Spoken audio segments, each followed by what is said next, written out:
নমস্কার বন্ধুরা, আমার চ্যানেল লিভ উইথ দীপিকাতে সবাইকে স্বাগত। আমার ভিডিও যদি ভালো লেগে থাকে তাহলে ইউটিউব থেকে দেখলে লাইক, কমেন্ট, শেয়ার এবং সাবস্ক্রাইব করে দেবেন। আর ফেসবুক থেকে দেখলে আমার চ্যানেলটি ফলো করে দেবেন। আজ বানিয়েছিলাম ফুলকপির রোস্ট। তার জন্য একটা বড় মতো ফুলকপি নিয়ে নিয়েছি। তারপর দেখো ভালো করে কেটে নিয়েছি। পোকা টোকা আছে নাকি সেটা দেখে নিতে হবে। বড় বড় সাইজ করে কেটে নিয়ে একটু নুন জলে ভিজিয়ে রেখেছিলাম, সেটা তোমাদের সঙ্গে শেয়ার করতে ভুলে গেছি। তারপর কড়াইয়ের মধ্যে সাদা তেল দিয়ে বড় বড় সাইজের পেঁয়াজটাকে বড় করে কেটেছি, আর কাজু বাদাম, শুকনো লঙ্কা দিয়ে ভালো করে নাড়াচাড়া করে নিয়েছি। তারপর 2 মিনিটের মতো একটু ফুটিয়ে নিতে হবে। ফুটিয়ে নেওয়ার পর তারপর ঠান্ডা করে আমি মিক্সার গ্রাইন্ডারে একটি পেস্ট বানিয়ে নিয়েছি। এরপর পেস্টটি বানানো হলে আমি কড়াইয়ের মধ্যে সাদা তেল দিয়ে দিয়েছি। এরপর ফুলকপিগুলিকে দিয়ে ভালো মতো করে নাড়াচাড়া করে ভেজে নেব। ফুলকপি ভাজার সময় প্রথমে নুন দিলে জল বেরিয়ে যায়, তাই আমি প্রথমে নুন দিইনি।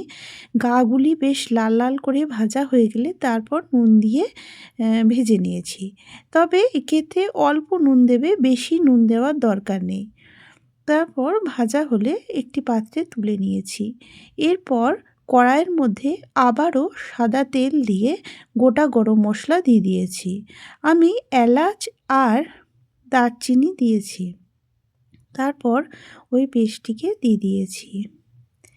ফুলকপির রোস্ট বানাতে হলুদের ব্যবহার হয় না, তাই আমি হলুদের ব্যবহার করিনি।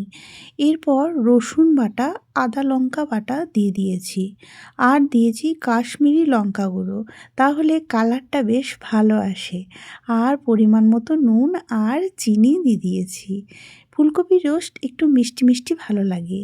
এক্ষেত্রে তোমরা চাইলে চিনি নাও দিতে পারো, তবে একটু মিষ্টি মিষ্টি হলে ভালো লাগে। এরপর ছোট্ট বাটির 1 বাটি মতো টক দই দিয়ে দিয়েছি। টক দই ফুলকপির রোস্টে অবশ্যই দিতে হবে। তারপর মিডিয়াম আঁচে ভালো করে নাড়াচাড়া করে নিয়েছি। এরপর মশলাটি কষানো হয়ে গেলে আমি 1 কাপের মতো দুধ দিয়ে দিয়েছি। দুধ দেওয়ার পর ফুলকপিগুলি দিয়ে তারপর আবারও নাড়াচাড়া করে নিয়েছি।